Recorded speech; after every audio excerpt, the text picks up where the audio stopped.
본문 말씀은 그냥 단순히 하루의 일당, 품삯으로 일한 대로 받는 그 품삯의 의미로 생각하면 이해할 수 없는 아주 신기한 말씀입니다.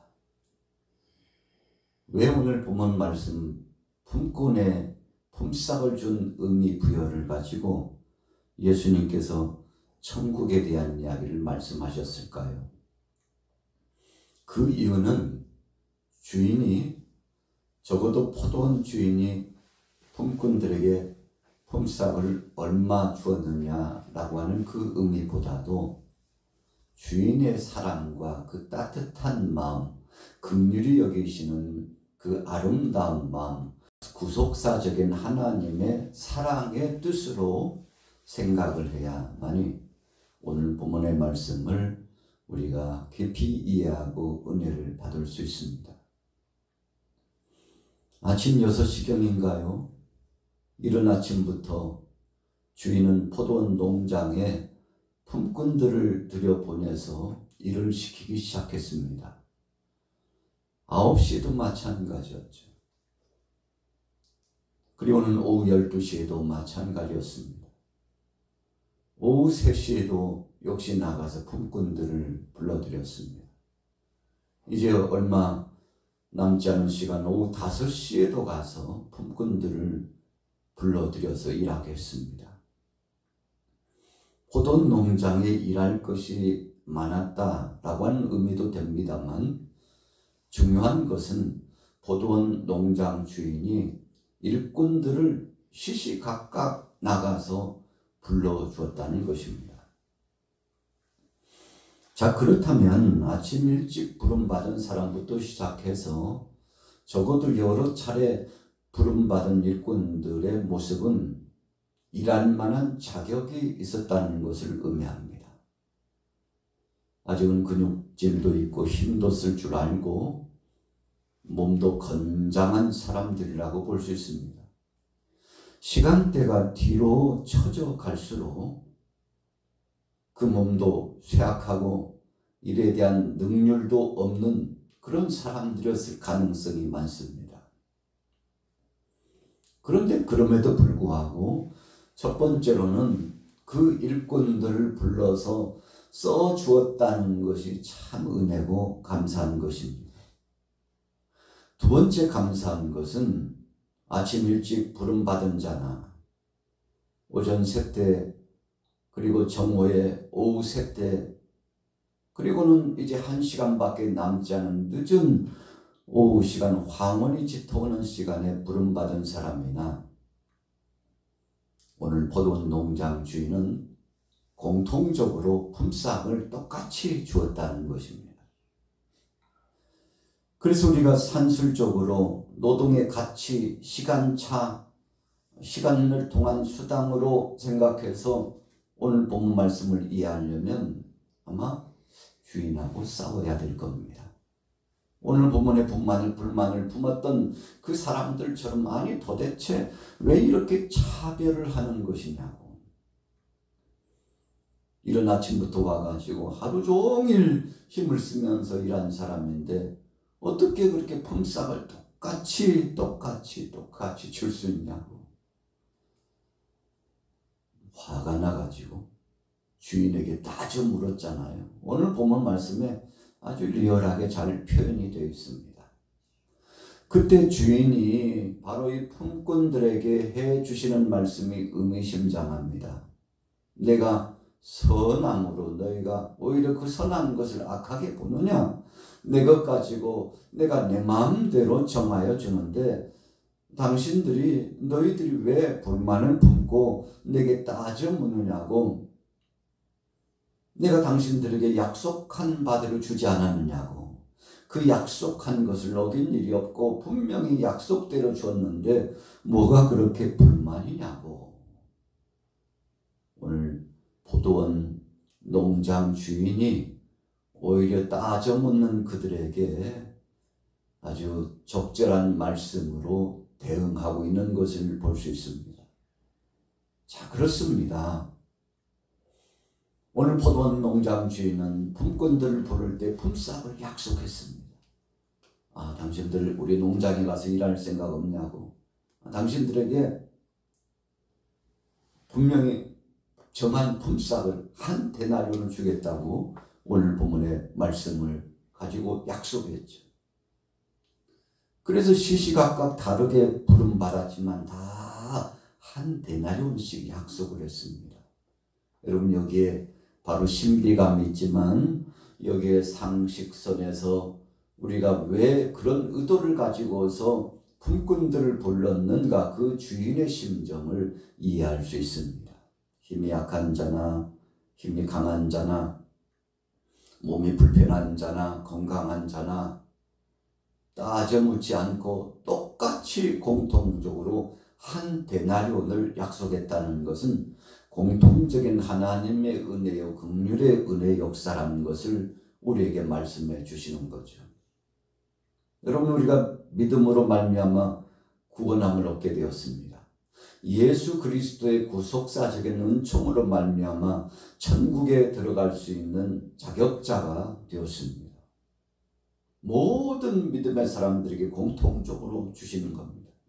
미국에 있는 사람, 러시아에 있는 사람, 아시아권, 유럽, 아메리카, 아프리카권 따지지 않고 모두 다 하나님이 긍휼히 여기셔서 구원하신 것처럼 오늘 본문 말씀은 그런 구속사적인 관점에서 들여다보고 그 말씀을 묵상해야 그렇구나, 하나님의 사랑이구나. 사랑 아니면 이야기할 수 없고 하나님의 사랑 아니면 말할 수 없고 사랑으로 해석해야 이 본문 말씀을 우리가 이해하고 받아들일 수 있구나. 오늘 포도원 농장 주인은 다 똑같이 사랑해 준 겁니다. 아침에 일찍이 일어나서 초입 단계, 그리고 오전 중반, 오후 중반 할 것 없이 다 공통적으로 모두에게 자격을 주고 사랑을 주고 약속을 이루어 주어서 저들로 하여금 마음에 정말 뿌듯하고 감격스러운 주님의 사랑과 은혜 안에 거하도록 했다는 것입니다. 그래서 오늘 본 말씀은 주인의 사랑입니다. 주인의 배려입니다.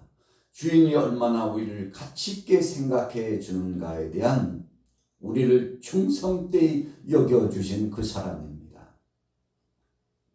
그래서 신앙의 인물 거성 가운데 한 사람인 바울이 내가 주님 앞에 불림받아서 쓰임받았다는 것이 너무 감사하다고 했죠.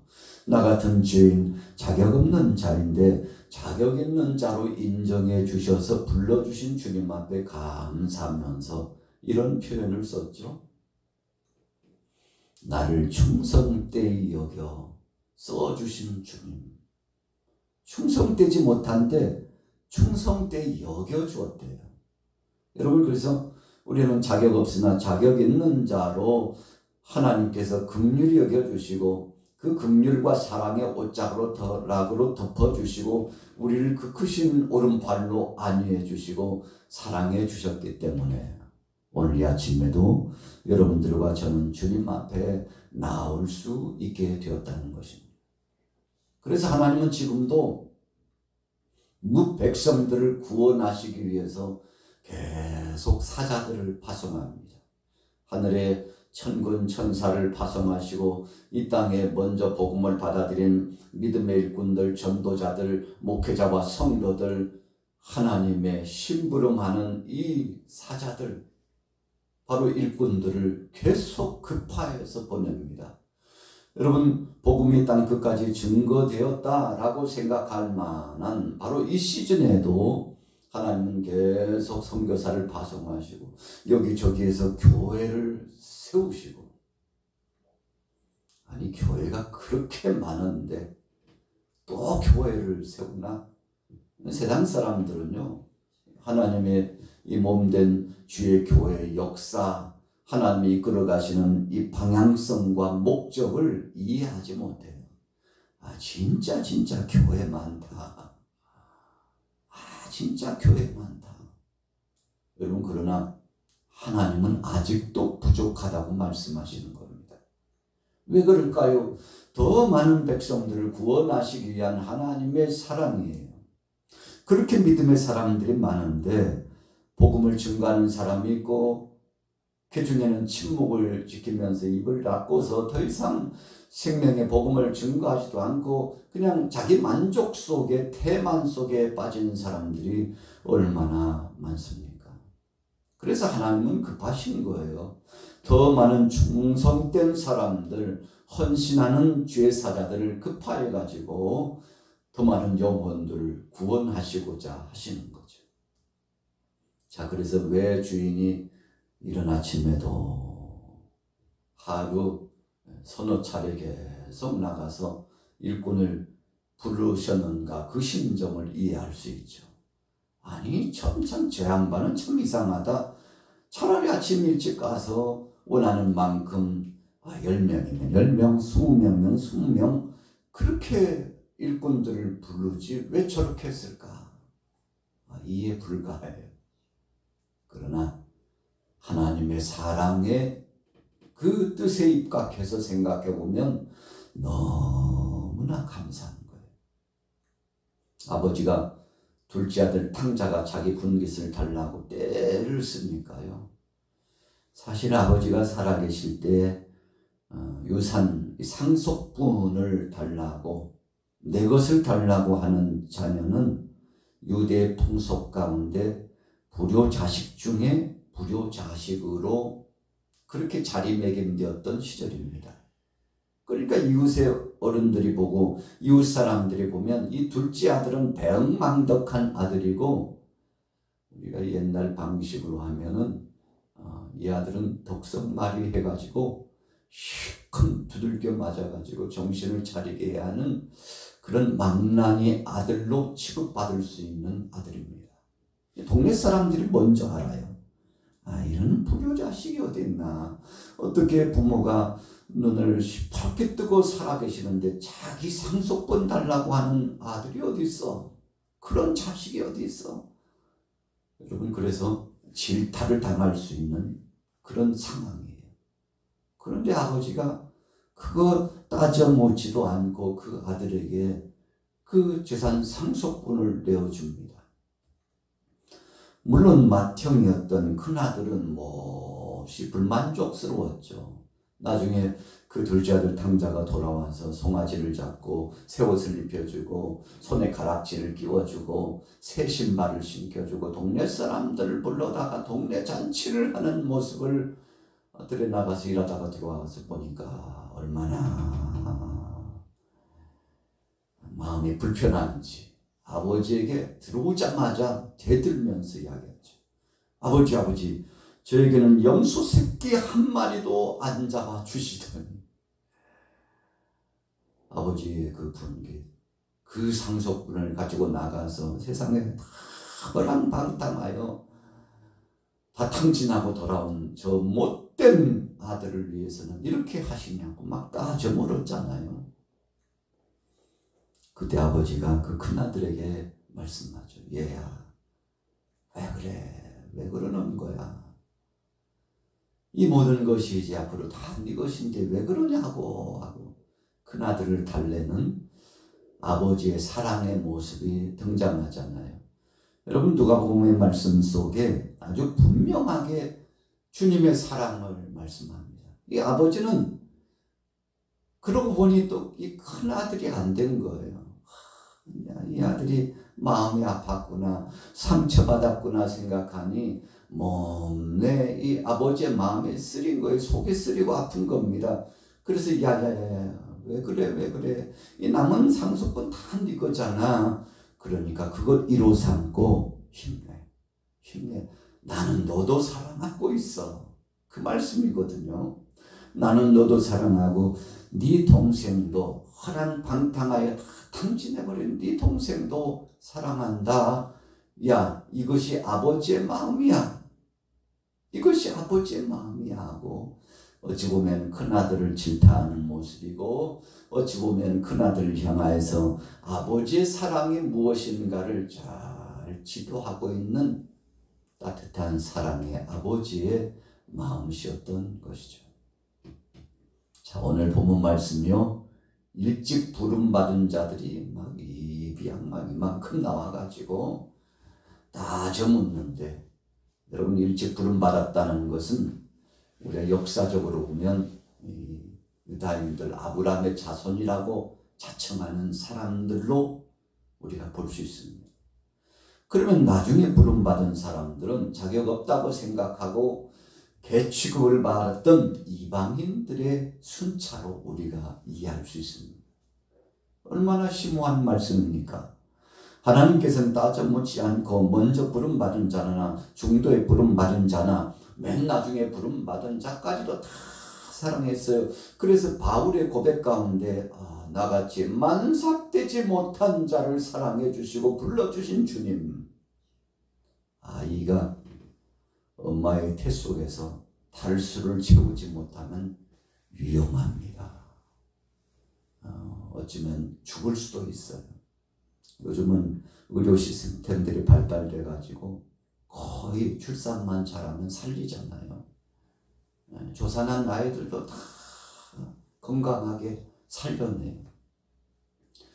여러분, 그러니까 만삭되지 못했다는 것은 불쌍하고 측은하고 자격 없고 모든 것을 일괄되게 공통적으로 채우지 못한 미달된 인생이에요. 여러분, 그런데 주님의 사랑 생각하니까 얼마나 감사한지. 달을 채우지 못했어. 예수님께서 12사도를 부르셨지만 맨 나중에 바울을 또 부르셨잖아요. 예수님이 부활하시고 나서 다메섹 도상에서 다시금 그에게 임재하셔가지고 또 직접 불러주셔요. 그러니까 참 경상도 사투리로 하면 꼬바리 중에 그냥 맨 꼬바리로 부름받은 자가 바울이에요. 그래서 그는 그렇게 고백하는 거예요. 만삭되지 못한 내게도 사랑을 주신 사랑의 주님, 나를 불러주신 주님, 자격 없는 자를 불러주셔가지고 불충한 자를 충성되이 여겨주셔서 일을 맡겨주신 주님의 은혜가 얼마나 감사한지. 그래서 그는 한평생 십자가 외에는 자랑하지 않고 예수 외에는 자랑하지 않겠다고 그렇게 생각하면서 복음을 전하고 그 열정의 복음 증거하는 사역 때문에 교회가 왕성하게 되고 땅끝까지 나가서 복음 증거하니 주님 영광 받으시고 교회가 우죽순처럼 생겨났잖아요. 오늘 저와 여러분들은 언제 부름받았나요? 오늘 본문 말씀을 묵상하면서 마지막에 마무리되는 단계, 나는 주님의 사랑을 듬뿍 받고 부름받았는데 지금 나는 뭘 하고 있나? 여러분, 우리 자신을 돌아보면 때로는 부끄럽기 짝이 없는 참 불충한 존재죠. 주님은 우리를 위하여 전부를 내어주셨지만 우리는 그렇지 않아요. 얼마나 꼼꼼하게 계산을 하고 따져먹고 플러스 마이너스 곱셈 나눗셈 따져가면서 얼마나 따져먹고 계산하는지 몰라요. 주님은 묻지도 않고 따지지도 않고 다 우리를 위하여 내어주셨는데 주님 앞에 이것도 따지고 저것도 따지고 주님 제가 그래도 이만큼 했는데 왜 그렇게 차별하시냐고 주님 앞에 이 모양 저 모양 따져먹고 불평하고 원망하고. 여러분, 광야에 40년 동안 광야를 횡단했던 하나님의 백성들이 그랬잖아요. 주님께서 일체 전부 다 주님이 준비해서 주셨죠. 그래도 얼마나 불평하고 원망했는지 결국은 감사로 받아들이지 않고 불평하고 원망한 모든 사람들이 광야에서 죽잖아요. 이 죄로 말미암아 죽는 겁니다. 이 죄를 회개하지 않았기 때문에 죄로 말미암아 죽는 거예요. 불순종의 값으로 말미암아 죽게 된 겁니다. 오히려 그것을 자청하는 거죠. 그럼에도 불구하고 하나님은 그들을 40년 동안 기다렸습니다. 그래서 신명기 말씀에 보니까 왜 하나님의 광야에 이렇게 빙빙 하나님 우리를 돌게 하셨는가 했더니 하나님 응답하시며 말씀하기를 너희가 그래도 이제나 저제나 내 말에 순종하고 내게 돌아올 줄로 생각하고 또 기다리고 또 기다리고 진짜로 내 말에 순종하는 그 한 사람, 마지막 한 사람까지도 내가 불러 쓰기 위하여서 긍휼한 마음으로 40년 동안 빙빙 광야를 돌게 하고 너희들을 훈련시키고 너희들로 하여금 깨달을 만한 그 상황을 인식시켜 갔다. 여러분, 그것이 모세오경에 나타나고 있는 하나님의 사랑이요 하나님의 뜻입니다. 오늘 하루도 여러분들이요, 우리는 어쩌면 제11시에 부름받은 자들입니다. 그래서 유대의 시간에 플러스 6을 하면 우리나라의 시간표가 나오거든요. 그러니까 오후 5시 정도 17시잖아요. 바로 그때 부름받은, 1시간 남겨두고 부름받은 사람들, 우리가 바로 그런 사람들이라 이겁니다. 주님은 사랑하는 제자들에게, 몰려오는 모든 사람들에게 말씀하셨습니다. 야, 너희들은 11시에 부름받은 자들이야. 그러니 감사하면서 살아야지. 불평하고 원망하고 천국, 이 파라다이스의 의미를 잘 알지 못하는 자들에게 엄청난 귀한 말씀을 통해서 하나님의 긍휼하심에 감사하라고 말씀하고 있는 겁니다. 오늘 저와 여러분들은 어떻게 출발하시겠습니까? 감사하며 가면 여러분, 불행한 사람은 없습니다. 다 행복해. 이래도 감사, 저래도 감사. 하나님의 은혜라고 생각하면 어디서부터 에너지가 솟아나오는지, 엔돌핀이 솟아나오는지 힘이 솟구쳐서 첫째도 감사, 둘째도 감사. 오늘도 여러분들이요, 나를 부르신, 적어도 11시에 나를 불러주신 그 하나님 은혜 감사하면서 믿음으로 승리하면 사탄이요, 한 길로 왔다가 7길로 떠나갑니다. 마귀가 꿰다고 그러죠. 발이 꿰듯이 꿰는 곳이 어딥니까? 불평하고 원망하고 감사치 않고 내가 세상에서 가장 불행하다고 생각하고 나는 소망도 비전도 없다고 생각하고 칠흑같이 어두운 것을 막 움켜쥐면서 세상으로 빠져나가는 곳에 이 사탄의 역사, 귀신의 역사도 꿰는 겁니다. 그래서 물 없는 곳으로 다닌다고 그러잖아요. 물이 없다는 것은 성령의 역사, 주님의 말씀, 감사가 없는 곳을 의미합니다. 오늘 주님 앞에 감사함으로 영광 돌리고 믿음으로 승리하시기를 예수님의 이름으로 축원합니다.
달리러 갈 게 안 남았으며